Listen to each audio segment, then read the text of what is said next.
Welcome to Season 1, Episode 3 of Digital Dissection, where we take a closer and possibly unnecessary look into our favorite properties. Today's episode dives deep into a rather uncomfortable relationship between robots and humans. There has been a slow burn of robots becoming sexualized in numerous media sources. Is this a sign of robots becoming too sexy? Or are we as humanity just that into the idea? We look for some answers and the history behind it. Before we analyze what will surely be an uncomfortable topic, here are a few housekeeping items. This is the first disclaimer we'll issue for an episode of Digital Dissection, as the themes of today's conversation will involve adult subject matter, and as such, it will not be suitable for all audience. You've been warned. After you've enjoyed this conversation, why not join us at YouTube at Digital Dissection Podcast? We're also on Twitter and Facebook by searching for @DigitalDissect1 or Digital Dissection, a nerd podcast.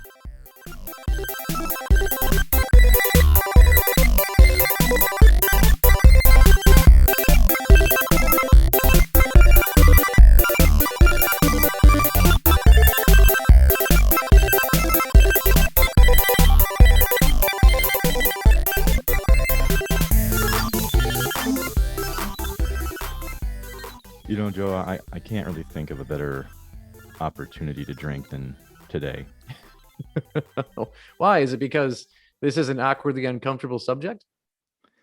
I wouldn't say that it's that crazy uncomfortable, but I will say that it's kind of off the beaten path for us, especially because we started off things by talking about, movies of yesteryear that kind of shaped our original cinematic careers. Yeah, I would say we definitely started off fairly innocent with why we liked a movie and why we really loved that movie throughout most of our lives, and then slightly less innocent, but still within means, when Doc Brown was a monster. And now here we are with tonight's topic. Yeah. So for those of you who actually read the descriptions and the titles of these podcasts, Reading. Yeah, this one was actually kind of hard to I don't know, maybe write out. Like we were trying to think of, how is there a classy way to really talk about robots and humans and the the things that they do beneath the sheets. And the more that we talked about this idea, as we keep going back to that whiteboard we've talked about, this one was actually at the bottom for a while. It was, yeah, it's at the bottom of the list because one, there wasn't really a good way to address it when we thought about it.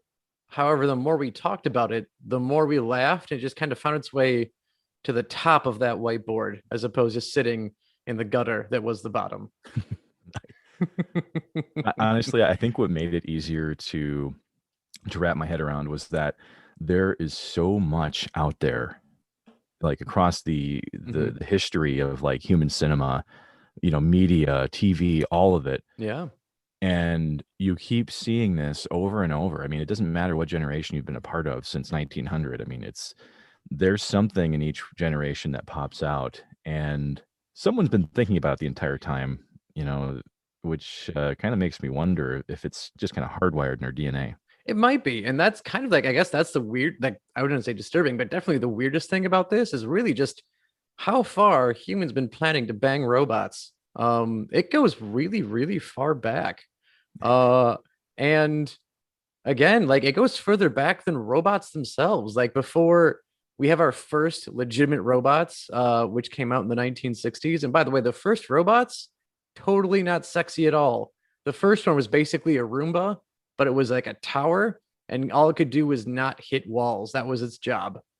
And then the next one was a robotic arm for General Motors that just welded cars together or picked up hot materials. Two very, very unsexy things. One, hot, but not hot, with a W. And well before then, we're already planning on having sex with these things. Yeah. So somebody clearly thought that robots were basically an all-you-can-fuck buffet long before any of these actual functional things came about. And even then, when they became functional, do you think what they did when they made the first robots, there was someone standing there looking at Tower Roomba going, but can I fuck it? And Or if not, when? I was going to say somebody was like, they're kind of shifting their pants a little bit, like going, man, there's something about these angles that they Mm. just get the blood flowing. They do And those 90-degree angles, man. They're sharp, you hot know, looking. I, I'm happy that you mentioned the 1960s in robotics Hmm. because there are elements of today that we're going to talk about that will weave directly into that. But when I started to look into the cinematic history of humans and robot relations, like we're just talking media sources, Hmm. I ended up finding what many have referred to as the grandmother of Ooh. robot human relations. Now, what we're talking about is 1927's Metropolis. Yes. Now, Yes, I found this one too. yeah, now this is Hmm. directed by legendary director Fritz Lang, who frankly I don't even know why I have to introduce him, but I mean, whatever. who doesn't know their early 20th century German directors? This, I am pretty sure, is the foundation of everyone's education. Oh, Yeah, you absolutely. don't have to bring this man up. I mean, I'd be embarrassed if I didn't know some of the prolific stars of this film. And these are names like Gustav Froelich, Alfred Abel, Rudolf Kleinroch, and the always lovely Bridget Helm. And, this film actually took 17 months to film back in Hmm. 1927. And it's actually crazy to think that something back in 1927 could involve a fairly complex, idea of having these two societies that basically work together. Um, which nowadays this doesn't seem all that crazy, but back then Hmm. you have your working class individuals who are helping to keep this society together by operating dangerous and large machinery, and the rich class individuals here, who don't necessarily know the struggles of the folks that live in this subterranean, environment that they're a No, part I mean, of. it's a pretty classic dystopia, minus teenagers killing each other for food. They're not there yet, but they'll get there eventually.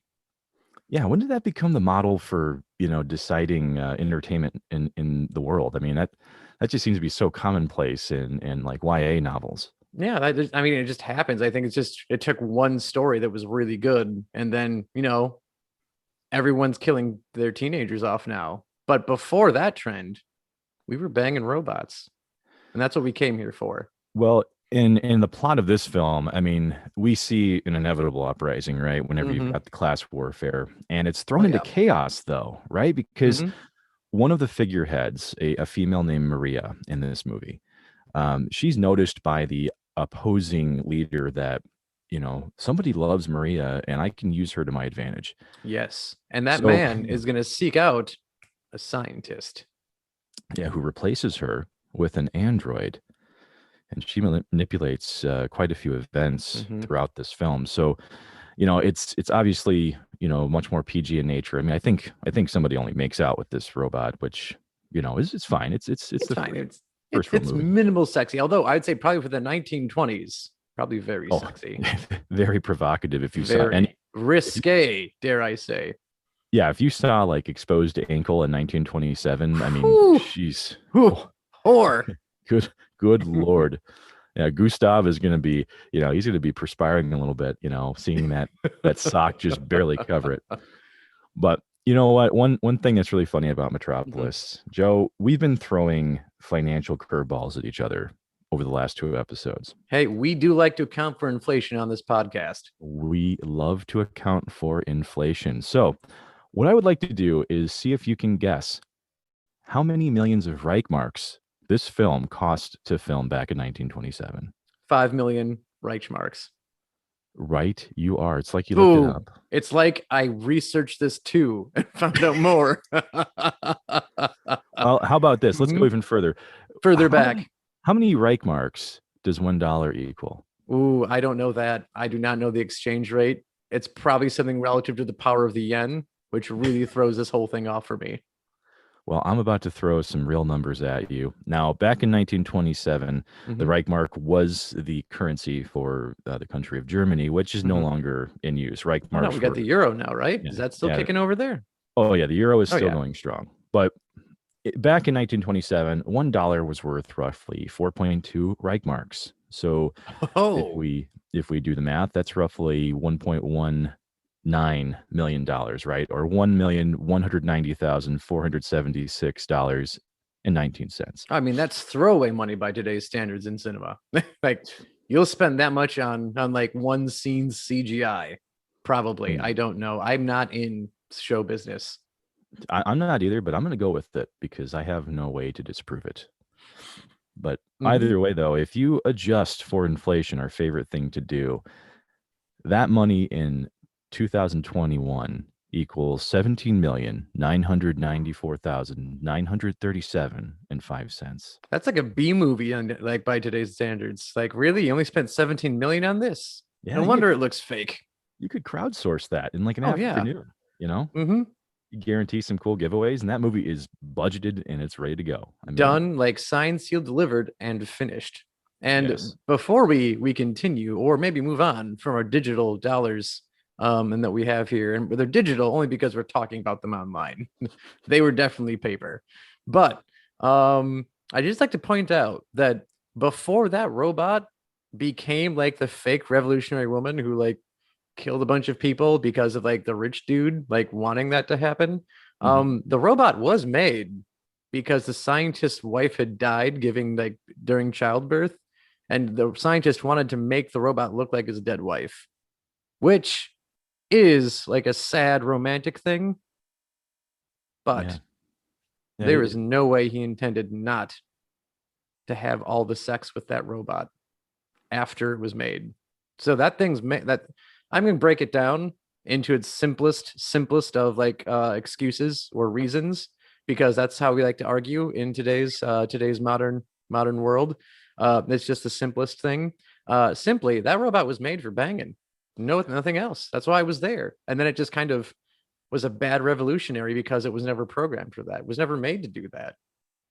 I mean, to quote Jimmy Woo, it's an oversimplification, but yes. And in this case, it's really interesting for me to think that almost about 100 years ago, we Mm-hmm. were given a film that is still somewhat relatable. Yeah.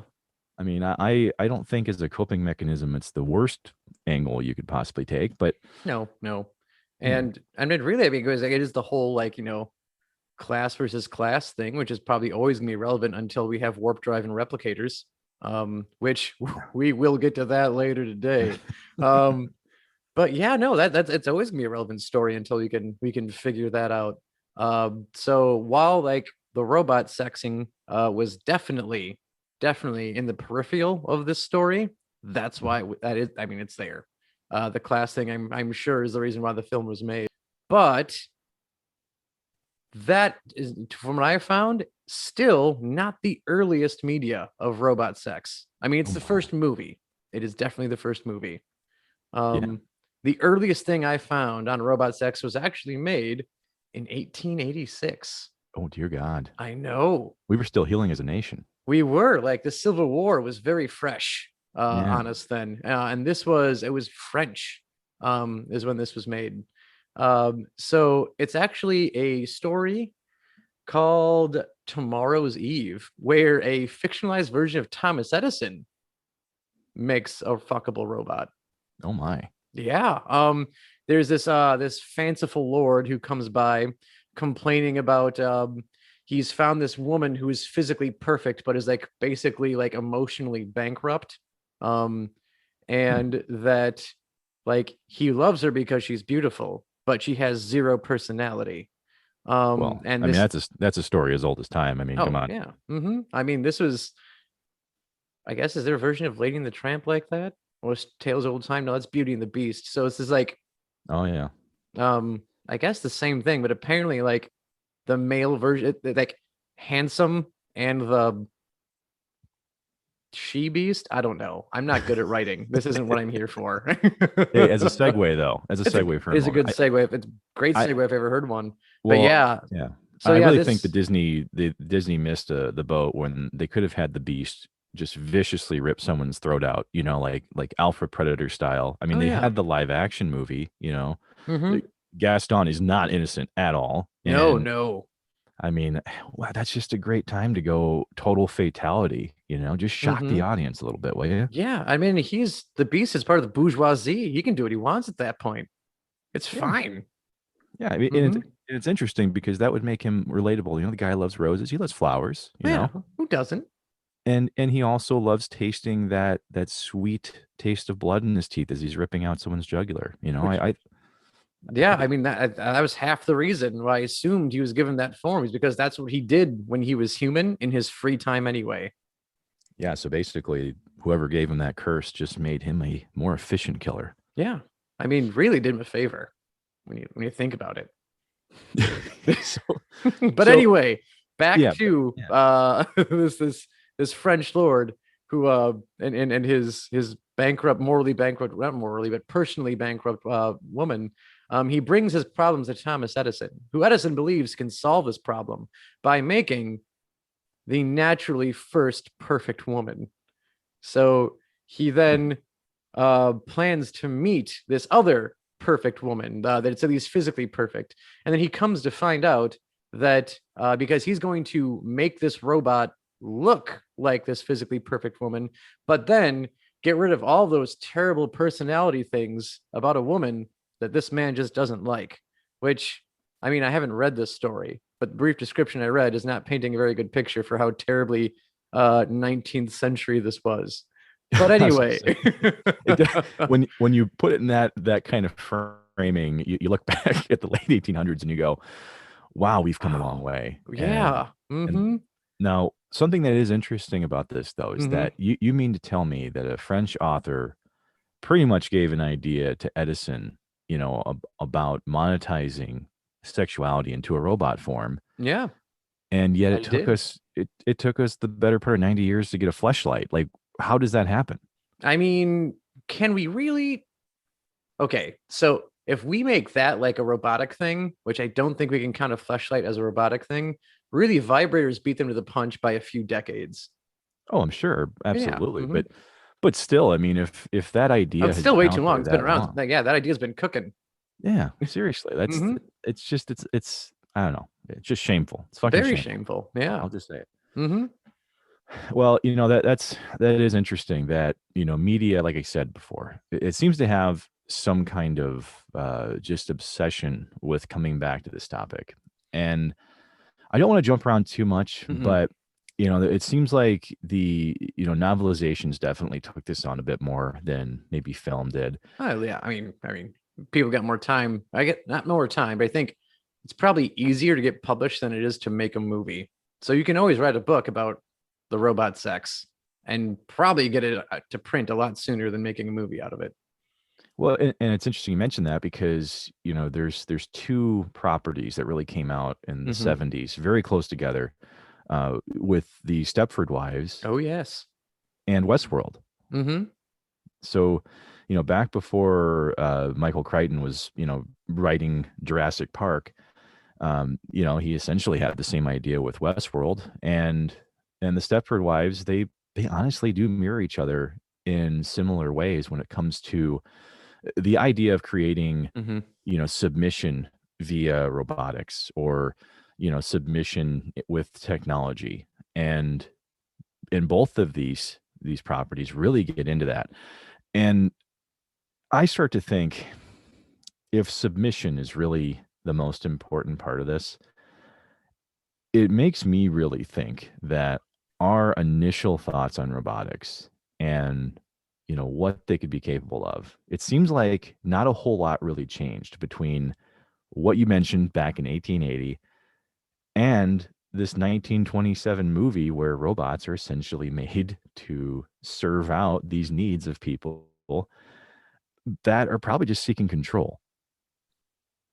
Yeah, I mean that makes sense to me. The need for being able to dominate another being, and not being able to do that in your regular life, and then you have something that provides that for you.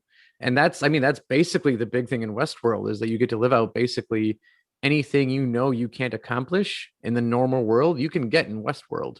And eventually even in its sequel, Future World, where not too much else changes. Mhm. Um, But another thing that I also find interesting, before we get too far into Westworld, is in Stepford Wives, was the decision to actually turn it into robotics. Because from the original novelization, it was less of this need to like, it's still subservience. That message is still there, but it's Mhm. definitely more the message of like women. Maybe not. I don't know if forced is the right way, but forced probably is the right way. Is women? It absolutely is the right term. Women being forced to give up their independence and their talents and everything to be basically subjugated by their husbands. And it wasn't done through robotics. It was done, I think, either through like a mystical thing or some sort of like, no, it was a pill. A pill did it originally. Mhm. And then the story is the antagonist trying to get out of Stepford, and eventually she unfortunately falls and succumbs to the whole thing herself. So Yeah. it'd be interesting to figure out like why they made that jump is instead of basically making women themselves subservient, to basically just replacing them with robots. Um, I mean, it's the same reason. It's the same idea is that men just need to control something, and robots are probably really easy to control. Well, and that's part of why some of this can be, such a head shaking endeavor, right? I mean, the more that you look at this and the history of it, the more you Mm-hmm. realize that yeah, robots have pretty much been depicted in all of these media types as a means of, pushing subservience on women. Mm-hmm. And when you think about that too, like you remember we always kind of hear this idea of the 50s being like the most oppressive of all times, but Mm-hmm. I mean, the Stepford Wives was a 70s novelization. It Yeah. became a film in 1975, and even in the rebooted version 2004, the message is very similar, and I think Mm-hmm. it's actually a computer chip they install Yeah, into they're the more stuff. like cyborg than full on android replacement. Yeah, but Hmm. ultimately though, I Oh mean, yeah, it's same message. yeah, it's Absolutely same replacing message. replacing women with more submissive versions of themselves. And Hmm. so, as we've looked at robotics, and I'm assuming that, robotics at that point in time was just such a complicated thing to try to formulate, right? Because we had Hmm. computers that took up, literally parking lots, right? I mean, technology was very big back then, and so the understanding Physically had to big. have, Yeah. yeah, Hmm. yeah, the understanding had to have been uh specific to a very small, group of people, very esoteric, right? Hmm. And so that's why I am happy that as we've kind of gone through this journey, we have gone to different areas. Now I know today we've literally called this robot sex. Okay. But Hmm. I guess the larger thing here is that robotics, especially in media, almost follows this evolution, into other, fairly big and complicated topics. And Yeah, I yeah, agree. It's definitely like we said, like I think like early on, it's very much like the need for men to control something, and it's kind of why they're all around, and that's why the robot sex was happening was because men just needed to control something, and in this case, it was usually and terribly they needed to control women, and now we've I think we've for the most part left that trope as to why we're still having sex with robots in our movies and TV shows. And we have gone on to, I guess, deeper, like like you said, like you started to say, much deeper reasons as to why we want to have sex with robots as opposed to, horrible, horrible reasons. well, or just more meaningful, Mm-hmm. themes around robots, androids, and whatever you want to call them. And one of the biggest examples of that shift came just a few years after the Stepford Wives with Blade Runner. Mm-hmm. And in 1982, Blade Runner obviously is a very dark movie, right? We've got this dystopian future where androids are basically created to, fit within society and do menial tasks. And that's where this replicant idea came around, right? They look just like humans, they behave just like humans, and the hard thing is trying to figure out who the replicants are and who they aren't, right? Yeah. So that's where existentialism kind of takes over, right? The narrative changes a little bit there. Mm-hmm. So we get into existentialism, but we also get into this idea of technology is something to harness for sure, but technology can also turn on us. right? And so if we don't, if we don't manage that relationship properly, especially when you have androids who can think for themselves, right? Yeah, and sexy ones at that. And you're right. Terribly sexy, self-thinking androids. Absolutely sexy robots are introduced in Blade Runner. I'm not sure if that sticker will make it to the DVD cover, but I really do hope they listen to this and go, you know what? You know what? Let's just We need to put add sexy. that. Yeah, let's just put Mhm. sexy on the cover. Let's see how it sells. I guarantee you, it'll perform much better at that point. Mhm. Yeah, so Blade Runner really is a great introduction to, kind of slapping that idea onto it. Now I know there's other sources out here that you can look at that do this, but Blade Runner is really one of those great movies that does this in a way that it kind of pulls you in with a standard, action. This is a dystopian future, and then it slowly kind of molds into this as we start to think about, okay, is even the main character a replicant? Do we know? Right? Like, Yeah, we have no idea if Harrison Ford is himself a sexy robot. yeah, yeah, we have no idea if Sean Young, Ray Finkel herself, if she is also a replicant, which actually she is. We know it the whole We know time. she It's is. Yeah, we figured that one out. yeah, But that's just a bad we don't know the throwaway other one. line. Yeah. but but yeah, it creates this great sense of, okay, well, I'm supposedly a human, but what am I really all that different from a replicant, right? Mm-hmm. And not to get too far away from this time, jump that we're on, but this actually brings up an interesting test from the 1950s, and I'm not sure if you're familiar with it. A test from the 1950s. Yeah, yeah. Predating some of these early robotics was a concept called the Turing Test, Oh or the, yeah. the the imitation game, right? Yes, Alan Turing. Mm-hmm. Yeah, yeah. So Alan Turing created this. He was a noted mathematician, scientist, and this was to determine a machine's ability to exhibit intelligent behavior. And honestly, it's interesting that even though the idea had been here for 30 years or so, it didn't seem to make it into a whole lot of, meaningful films or books, really until, like I mentioned, like Blade Runner kind of being a cornerstone of that idea. So it, this journey as we go on it and we continue to go on it, we're living in it now. It's definitely taken on uh, different themes throughout time. Now, one could say that Austin Powers kind of set it back when it just, introduced fembots. Yeah, the fembots did really take that whole existential trip back. No longer are we wondering what it means to be human when we've been having sex with robots this whole time. But now robots are sexy. Smoke comes out of their jumblies, as well as some sort of caliber of firearm. Uh, Yeah, I'm assuming it's got to be a yeah, smaller caliber, right? it Like has to be.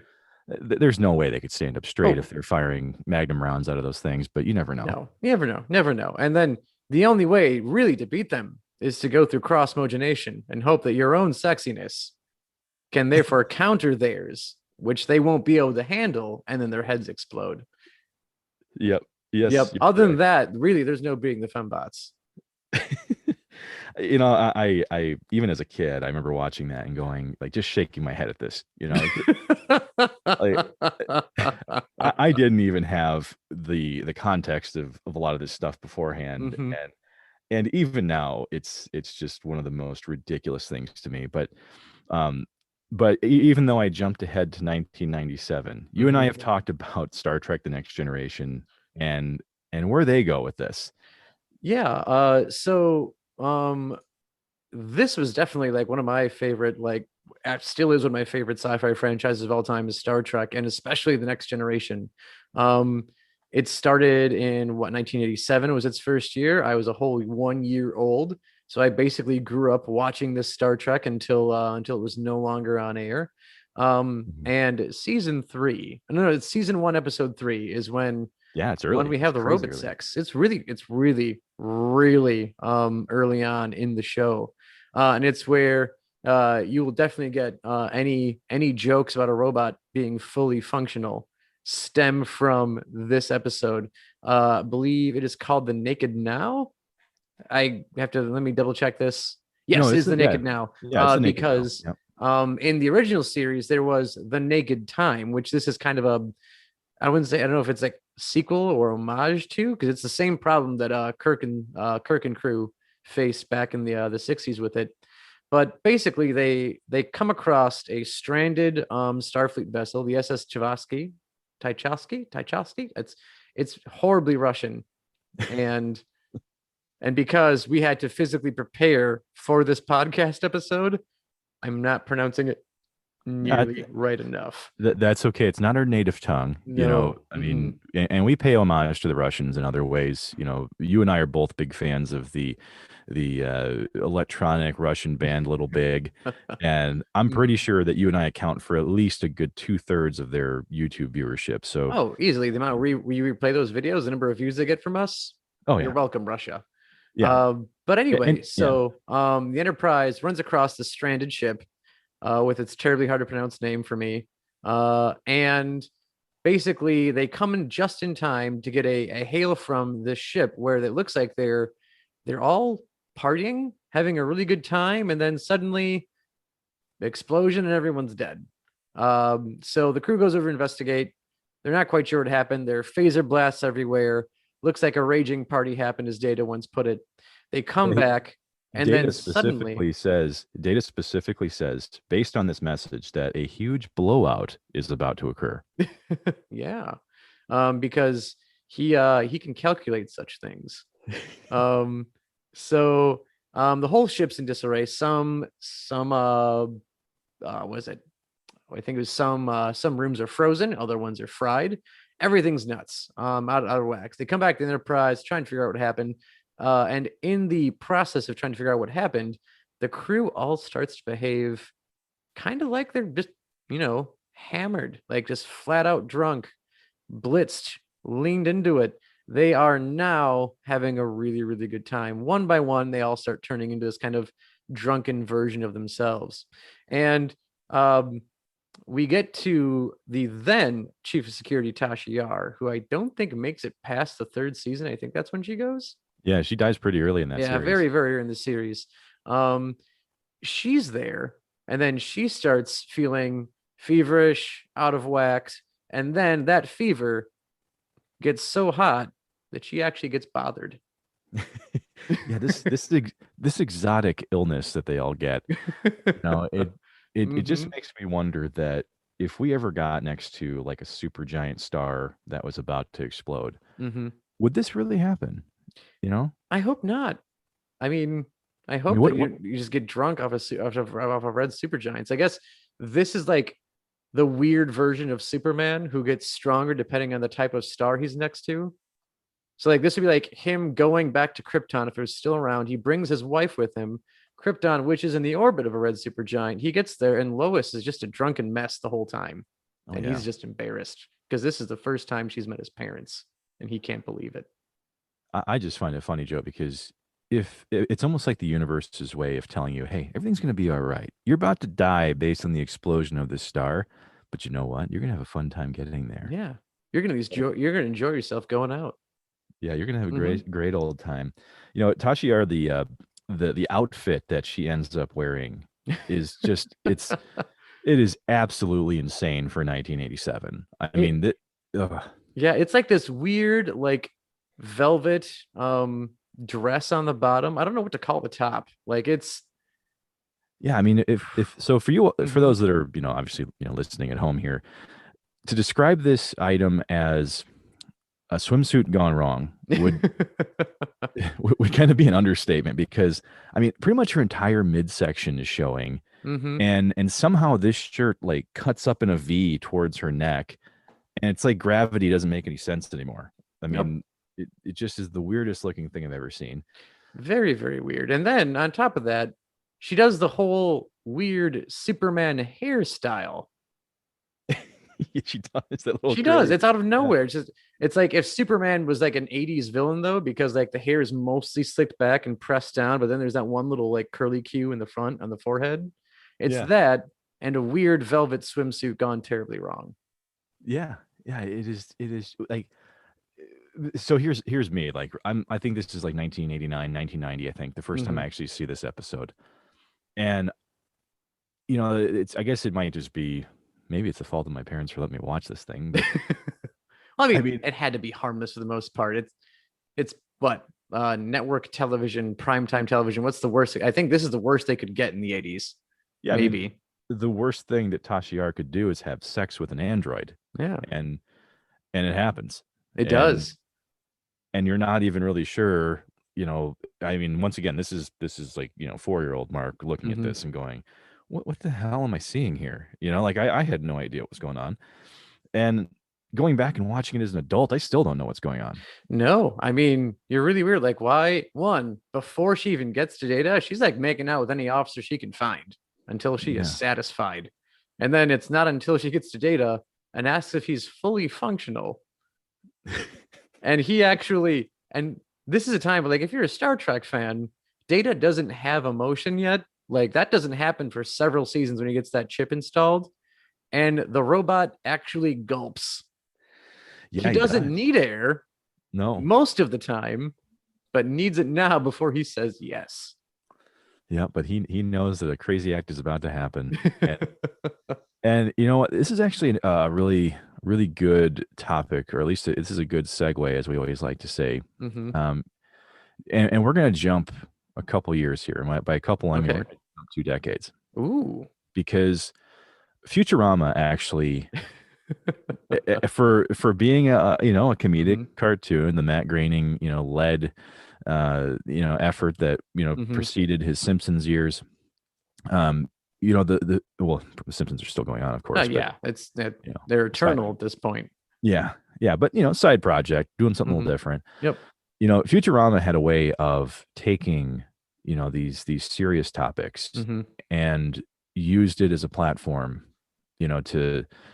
to provide some context that you otherwise, maybe you won't find on your own. Maybe you might, I don't know. Hmm. But in the episode Proposition Infinity, this is actually in 2010. I believe it's like July 2010. They actually end up using, at first, what's a comedic exchange between Amy Wong, one of the main characters, and Bender Bending Rodriguez, and they Not begin to have Flexo, by the no, way, not his evil twin. no, not Flexo, who clearly is identified by his soul patch. Do not fall for that. But so they start having relations, right? She Hmm. finds out that he's fully functional. They have a few beers and things kind of go a certain direction. And you start to find out just how taboo this is, even in, I think it's year 3000, right? In the Hmm. Futurama universe. But they use this exchange as a way to correlate to the gay marriage debates we had almost, all of the 2000s, even before that, and this Proposition Infinity becomes the platform for discussing this. And as I watched this episode, I just thought to myself, wow, this is basically turning every time I've seen this type of scenario on its head. Hmm. So we've gone from this culture of using robotics as a subservience to men, right? Hmm. And then we've kind of changed it into talking about our own existence, and now we're literally applying this to the rights of humans. And it's incredible to think that that's that's what happened, right? That's what happened over almost 90 years worth, and not talking about the fleshlight, of course, but No, no, no. We leave that out. but That's but 90 years of media got us there.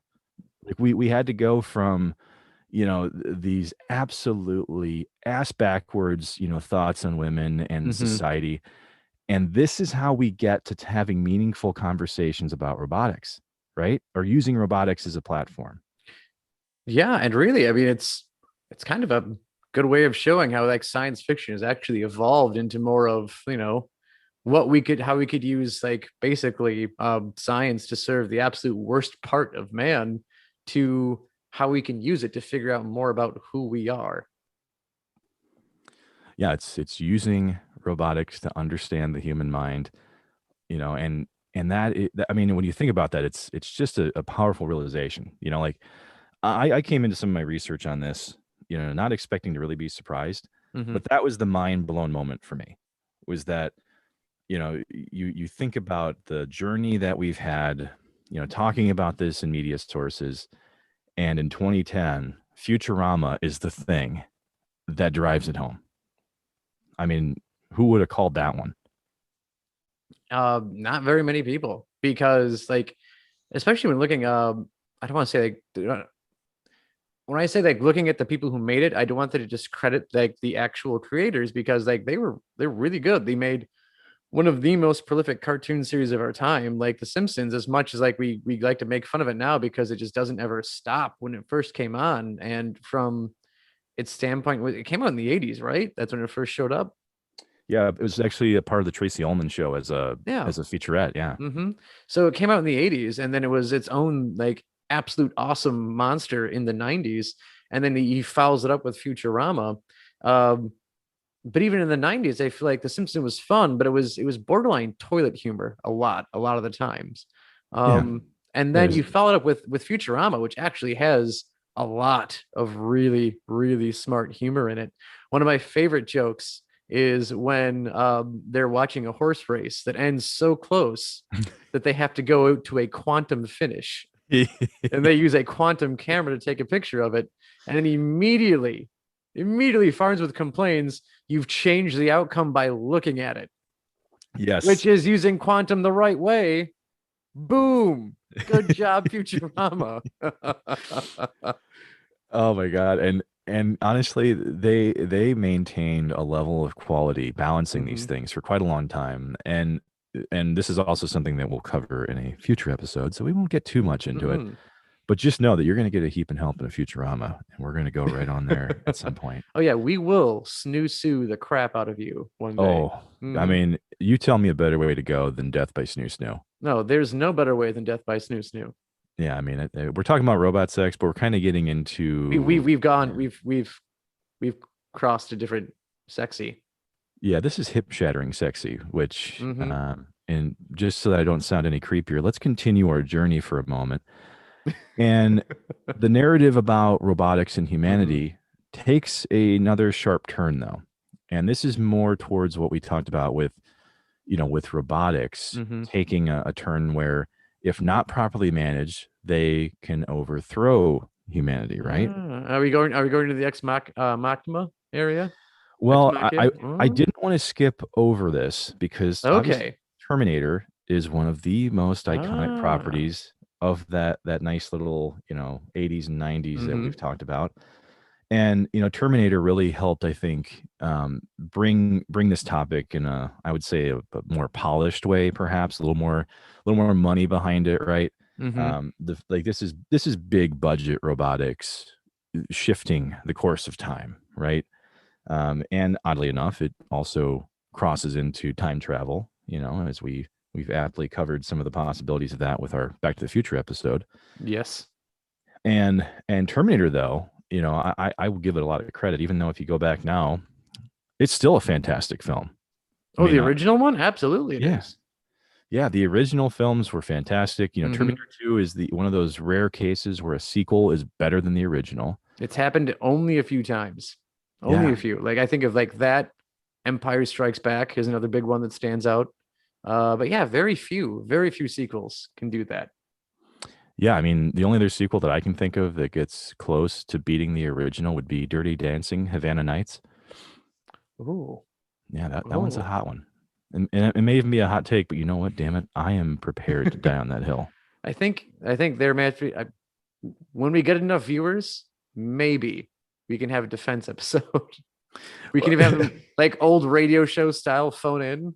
If you care to attack my man Mark and say the original Dirty Dancing can hold a candle to Havana Nights. you know, If you want to honestly, stick yeah. baby in that corner, here's your chance. I only threw it out there because that would be a perfect evening, just to watch that movie, film the reactions, and let's just see how much we can take. Oh man. But to circle back to Terminator, that was less about the themes about what we've previously discussed, and it was just pure entertainment, pure action. I mean, it's just kind of the heart beating, Mm-hmm. crossover with the action movie genre. And so that's why I'm happy you mentioned Ex Machina, because this ties in directly with our Turing test that we did. Aha. And it's the same idea. So the Ex Machina movie, you've got this very mysterious owner of this technology company. One of his employees wins a contest to hang out with him. Let's just go hang out with this secretive billionaire that nobody knows, and Great idea. Hmm. nothing can go wrong, right? No. I mean, you're looking at best case, he bangs a hot robot. Worst case, he gets hunted on this rich guy's property. I mean, Yeah, that's yeah, that's what happens. I feel like that would happen to me like 100% of the time. A rich guy would ask me to hang out with him. What does he want to do with me? yeah. I I hang out in Stevens Point, Wisconsin. At best, we're getting a RoboCop statue soon.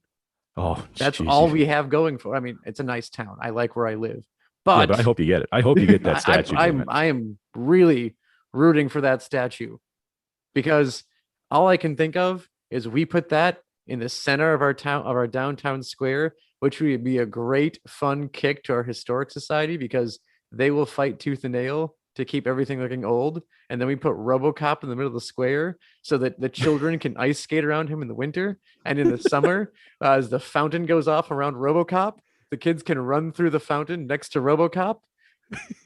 This is the greatest thing that could possibly ever happen to our town. And do not dare take this from us, historic society. Yeah, how could that possibly be a bad thing, right? Either Mhm. you get the RoboCop statue, or you're faced with this Ex Machina, situation where you're either getting a happy ending or it's the most dangerous game. I know what I would pick. RoboCop every Oh, I time. was I was going to say the happy ending. I'm sorry, I kind of That skipped one around there. too. Definitely that one Yeah, over the death. yeah, and but Ex Machina, no, it's a really great thriller of a movie, right? Oh, it Because is. because Mm-hmm. you start to realize that this android robot, whatever you want to call it, Mm-hmm. its ability to exhibit intelligent behavior is something it's already aware of. It clearly knows how smart it is already, Mm-hmm. and it uses that to its advantage. So we start to turn more towards this idea that if not properly managed, robots can essentially overcome humanity. Yeah, So especially if yeah, they're sexy and they know it, and they know that we know it, I mean, there's and nobody they in that want to room. be free out of this rich dude's basement. Yeah. Because, I mean, if I was the robot and I wanted to be out of that rich dude's basement, I would probably go the Ex Machina route too. But isn't that kind of poetic in a way, right? Like we've come from Stepford Wives, Mm-hmm. where women slash robots were, literally punished into subservience, and now we have a future where that mold is broken, it's gone, right? And now we've got complete role reversal. So that's basically it's interesting that we've got these examples where we can see a clear difference in like you said, roughly what 80-90 years of media, and now we're at a point where in just about 20-30 years we've got this complete role reversal now. So if anything, it makes me wonder what the hell's going to happen in the next 10 years.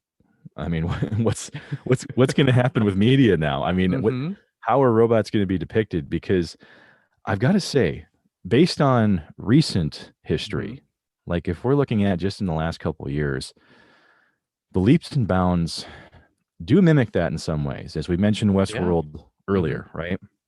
So we come to 2016, we've got the Westworld revival on HBO, and we're once again looking at humanity trying to control its own creations. Mm-hmm. So for those that haven't seen Westworld, I highly recommend watching it. It's a great series, and HBO is not a sponsor, by the way. No, they're not. You will not find us on HBO Max. We're just not No, there. no, You can try. You can go there. There's a new Tom and Jerry movie out, but we're not there. no robots in that movie, though. No robots in Tom and Jerry. I don't know. Yeah, I'm that's better for guessing me. that's probably it. I don't think that's what they're going for with it. No, But no, probably not no at all. robots. But that is the topic of Westworld, Mm-hmm. and And so what's nice about Westworld is that, we do have the same ideas in Ex Machina, right? Like except the robots kind of have a block in their head. They've got programming designed specifically to keep them in line, to keep them subservient. Yeah, they kind of have. Do they have like a more intense version of like the three laws of robotics that Asimov did? Is Exactly. that where they went with it? Yeah. Yes, we've got the Asimov, laws of robotics here, but really what the core of Westworld does here is that it's actually it's almost like a copy paste of Jurassic Park. You've got the same Hmm. author, he did both, and so what ends up happening is sabotage. That's basically what it is. It's just like Newman releasing the dinosaurs in Jurassic Park. I know that's not his real name in there, but I But I always like mean, to at the mention same time, Kramer was supposed to pick him up at that park days ago. it. Yes, he got stuck at the nexus of the universe, right? Um, but the Asimov laws are absolutely on full display here. So a Hmm. robot may not injure a human being. I mean, through inaction, I believe, or allow a human being to be harmed. There's the robots have to obey orders given to it by human beings, except when the orders conflict, with law With number the other one. two laws, yes. Yep. And then the third law, the robot must protect its own existence, as long as the protection does not conflict with the first and second laws. So with that, Westworld is a little bit different because I think the only real thing that they pay attention to is harming humans. Hmm. They're meant to be slaves to humans, and it's only through some of this deception and some of this sabotage um, that these things are really allowed to happen. So I mean, it is literally the same idea as Jurassic Park in a way, except we're talking about sexy robots. And not You know, sexy dinosaurs. Although the dinosaurs are all female. and That's they're how they fine. start. And Joe, I mean, if I was backed into a corner, they would find a way. Life always finds a way. Yeah, life finds a way. Mm. Although I gotta say, it is very refreshing that there is really nothing sexy about Jurassic Park other than Ian Malcolm. Other than Ian Malcolm. Yes. And we all know what scene we're referring to with sexy Ian Malcolm. I know it because it's on my shower curtain. I mean, it's tattooed on me somewhere, but I'm not going to tell you where. Yes, I mean, God, in Westworld, to its credit, I mean, it Hmm. it does balance that same existential, conversation, right? For all of its similarities to Jurassic Park, it still manages to be thought provoking. It still manages to hit some pretty good notes with that. And and that's once again, that's a recent, relatively recent, right? That's like 5 years ago that started. Um, Yeah, I think so. Like yeah, Ex Machina, that was what, 2014? 14, yeah. Okay. I Yep. was gonna say 16 for some reason, but I think that's not right. That's too recent. Yeah, yeah, but one example that's a little more recent would be one that you and I have talked about quite a few times. There's a little bit of ambiguity to it, Hmm. and that would be Solo: A Star Wars Story in 2018. Yes, which it really does kind of like make sense as like the next step because you've got Lando Calrissian, who is the quite possibly the smoothest we've ever seen this man on film. When you've got Donald Glover playing him, and then you Yeah, have his very faithful sidekick. I think it's L3. L3-37. There we go, L3-37. Mm-hmm. Um, Depicted a by the always wonderful Phoebe Waller-Bridge, by the way. Yes, and she is a self-made droid. She put herself together, which is why she looks like she's got mismatched parts. But God damn it, she gets the job done. She does get the job done, and she is a sass about it, and that's why we like her. And that's what's really interesting too about her character is that she Mm-hmm. built herself, Mm-hmm. right?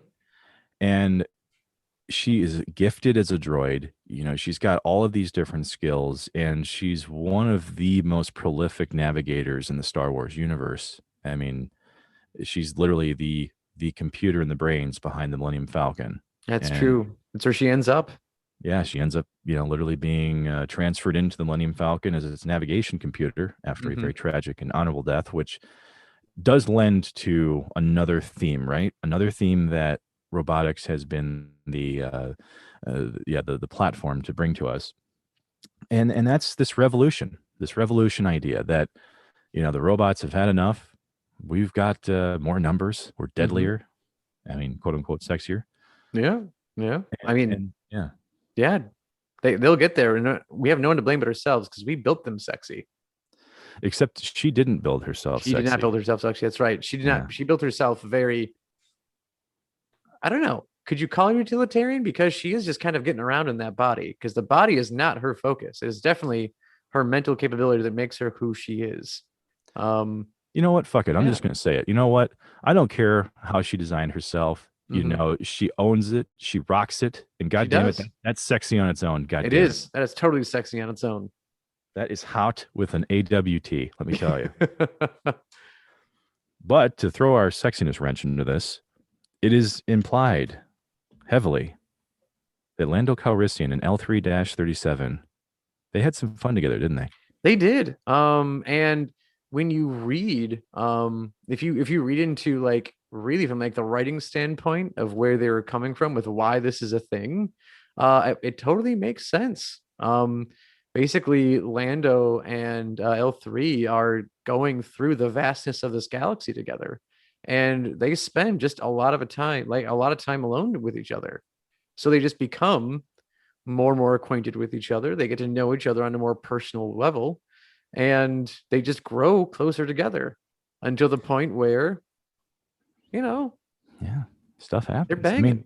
I Yeah. mean, put yourself in Lando Calrissian's shoes, Joe. Hmm. You know, you're sitting there in the cockpit of the Millennium Falcon. Oh, you made it. You've already made it awkwardly sexy just by mentioning Lando I and know cockpit. you'd have to walk that one off, Done. but I mean, you're you're about to hit, light speed, and you look over to the co-pilot seat, and looking back at you Hmm. is L3 37 with her cold, dead eyes, and something just comes over you. I mean, if I'm in the vastness of space, those thoughts may enter my mind as well. I mean, Uh, to quote a man who we've already talked about tonight, you hop on the good foot and you do the bad thing. you know, mom, dad, honey, I'm sorry if you're listening to this one. But Hmm. it's once again, this is a journey. This isn't just us talking about robot sex and the prevalence of it within media. This is literally talking about humanity and robotics growing side by side together, and very similar to Lando Calrissian and L3 37. Sometimes they reach across the aisle. To kind of go back a little bit earlier in this podcast, when we mentioned a tale as old as time, and really that tale was as old as the French Revolution or just prior to it. Um, this tale just kind of goes right back to the 70s. It's funny that we have been hopping around decades here a little bit this episode, and we find ourselves back in the 70s when there was just lots of prevalent human robot sexy relations. Um, and I'm of course going to be referring to a very, very popular, well-known human robot romance known as Wanda and Vision. Oh yes. Yeah, yeah, these two. What you're thinking, like, I know what you're thinking. Joe, WandaVision came out in 2021, not in the 1970s. However, if you do like reading comic books, Which we both do. we both do. We both like reading comic books. It was in 1975. Is when Vision and Wanda got married. In I think in an Avengers comic book. So they got together way back when. Marvel hopped right on the robots having sex bandwagon, except this time it was very, very different, which is good because the other ones we mentioned very sexist, very horrible in the 1970s. And Wanda and Vision definitely weren't that. Um, it was much more closer to uh, kind of like that blurred line we got in the 80s and 90s where the android was so human that could you just kind of consider them human at that point? Like, can we just consider them capable of love? And you have Wanda and Vision getting married. Yeah, and really, I mean, the idea of vision, just in the Marvel universe. I mean, it's obviously always been a cerebral Hmm. conversation, right? The idea of taking consciousness and placing it within essentially a machine, right? Mm-hmm. So yeah, that's a great segue too, and also because of the show, WandaVision, like you mentioned. I mean, how, or I guess what better way than to come full circle here than to talk about the 2021 WandaVision, which I mean literally discusses the relationship between Wanda Maximoff, aka Scarlet Witch of the Marvel Cinematic Universe, and yeah, and the Vision, And the right? Vision, aka Vision. He doesn't AKA get the a Vision. secret identity. He's just Vision. Yeah. I mean, honestly, I could probably think of a couple better, nicknames than Vision, but Yeah. Mm-hmm. like Mike Like Honcho for one.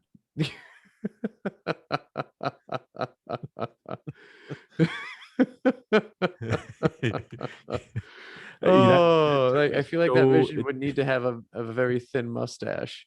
it'd have to be Paul C. Riley voicing him at that point. Oh my gosh. Imagine him on the couch with Wanda going, what is love but fate persevering? And you're like, oh my God, Oh that no. just, or, no. What is love but But persevering? That's what it was. yep. And then Yeah.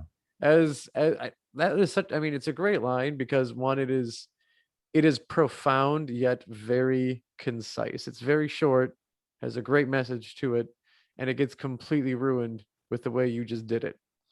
I know, Whereas I know, it's lost with that. and I am totally sorry for that. We might even just edit that out, but you're totally right though. I Mm-hmm. mean, when I think about just profound statements made in like video games and Mm-hmm. movies, I've got like a top like 3 or 4 quotes that I love to throw out there. Um, and one of the most popular ones I love is from Fallout 3. It's from a character called Fox, who is this. Mm-hmm. He's been experimented on. He's a super mutant. He's a freak of nature. And one of the comments he makes is, "In all things, a calm heart must prevail." Like this is something that is just said to you as you're walking through this Mm-hmm. like this wasteland, and this guy throws this statement at you, and you're just like, "What?" Where what left field did you just throw this at me from? Like, what's going on here? Yeah, like what what, Mm-hmm. what the hell is that? Yeah, which is Um, much better than the follow-up quote that I used in my last job interview, which was me getting a job as a science teacher and me saying that, hey, listen, I don't have a degree in theoretical physics. However, I do have a theoretical degree in physics. ooh, And they're like, hey, this man, we need him. yeah, he's going He's places. going You know, places. it, it's Yeah. better than your old line of "Are we doing this or what?" 'Cause, that didn't work Yeah. nearly as well. Yeah, that's kind of weird. Like you get into a job, you show your qualifications, like, yeah, so we doing this or what? And honestly, that's kind of what my thought process was actually going into WandaVision Hmm. was, are we doing this or what? Is this the show that I really want to get into? Because a lot of us were, fully expecting this experience that Hmm. might introduce us to certain characters from the comic books who, weaved in and out of Wanda and Vision's experience. And for those of you that read the comics, you've got essentially Marvel's devil, Mephisto, however you want to Hmm. pronounce his name. And his fates intertwine quite a bit with these characters, right? But ultimately, what we want to focus on here is the fact that there is clearly love between Wanda and this android. And it is a love that is, it's so strong. It's very similar to the idea of suspension of disbelief we talk about in Ghostbusters, right? Hmm. You're introduced to these elements that just they're natural, they fit, they fit the experience that you're a part of. And so the entire time you're watching these two interact with each other, especially in the way that the show depicts these different generations of TV history, Yeah, right? I love the way they do that. Yeah. Because I know like a lot of the internet, like when you first watch first two episodes, like, okay, well that's fun, but what's the plot here? Like you don't quite know what's going on yet.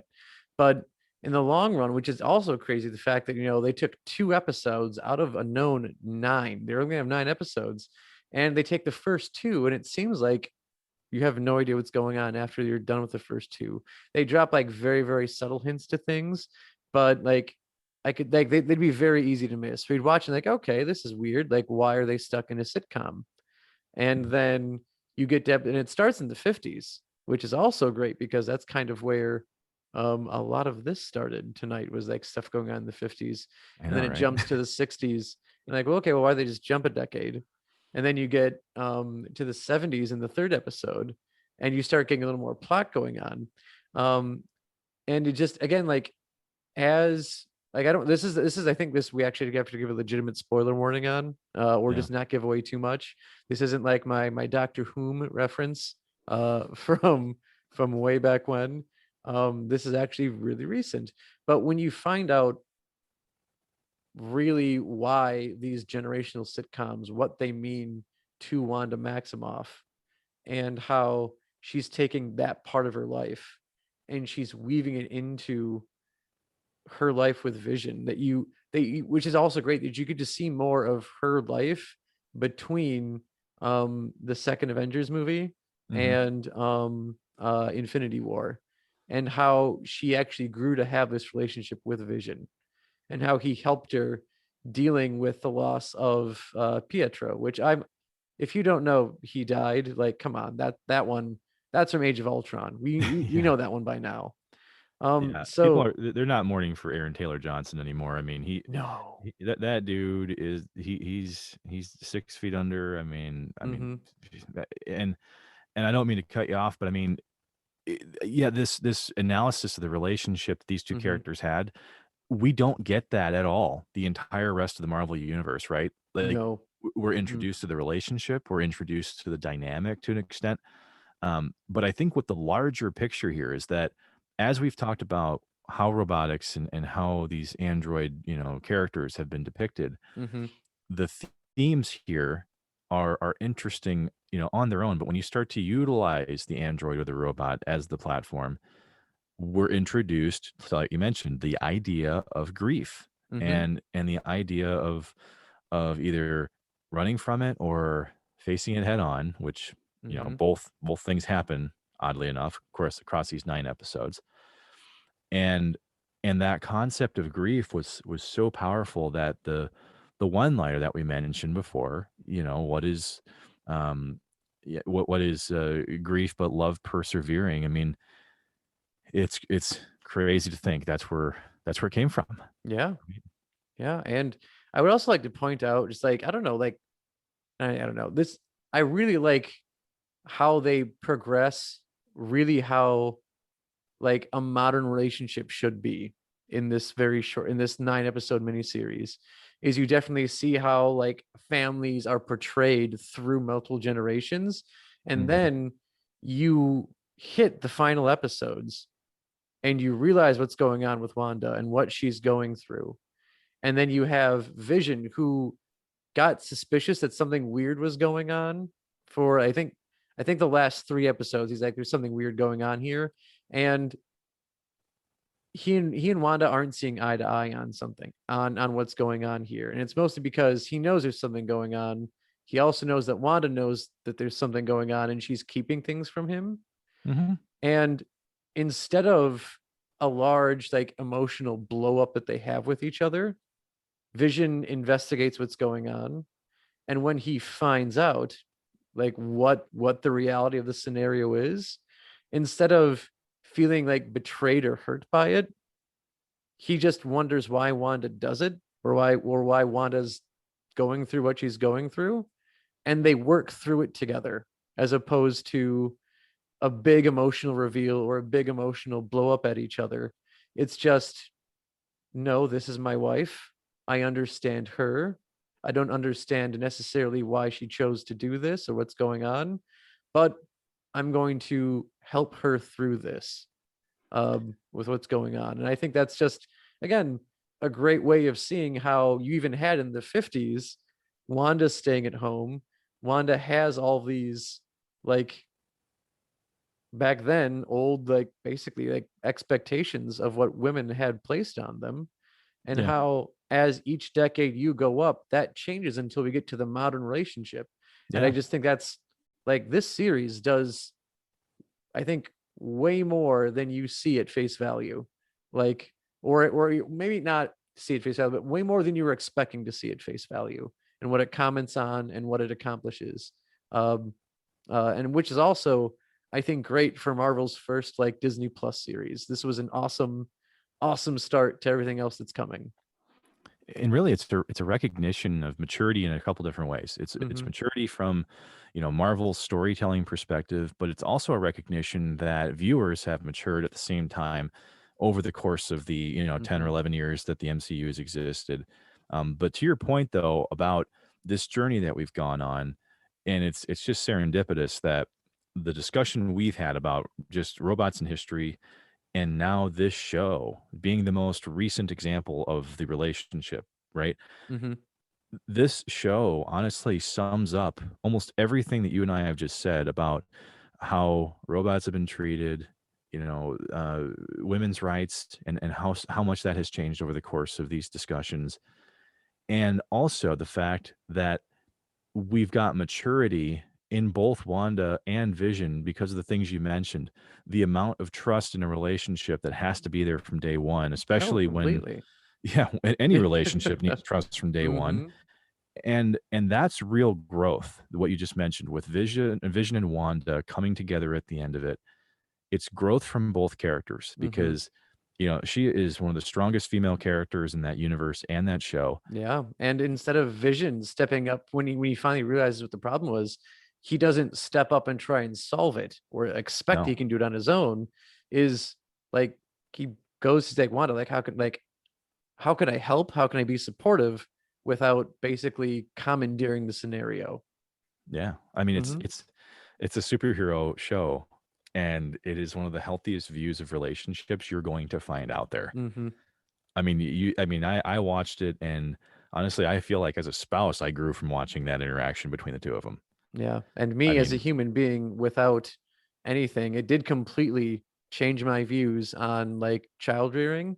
And now I am terrified that I will have infants to like not teenagers, I don't get to teenagers, infants to like middle schoolers in the span of like 3 hours.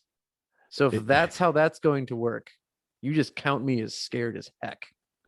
it may not happen that quickly, Joe, but just based on the experiences that I have, it does feel like a time sink that you just don't even realize is going on.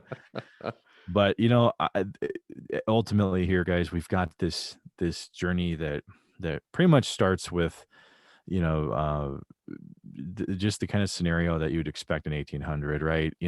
And as it's gone, we've evolved, and I couldn't think, or like we couldn't think of a better way to end it than with this refined, polished and just perfectly stated way of viewing some of these heavier topics that we've talked Mm-hmm.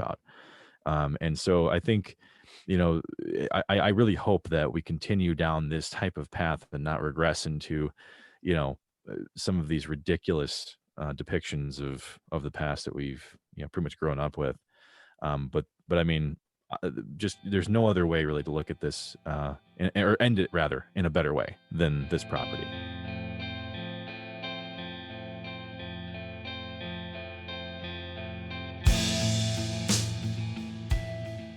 Well, everyone, that was noticeably different from our normal topics to this point. I know I learned a lot about myself and humanity in general, most of which wasn't sexy enough to make me think that robots are really all that much different from an attractiveness standpoint. Yeah, hopefully, this didn't make you think too differently. Sexy robots, personally, not my cup of tea. I'm more into the giant robots that smash other giant robots or giant monsters, but we had to work with sexy robots today. I digress.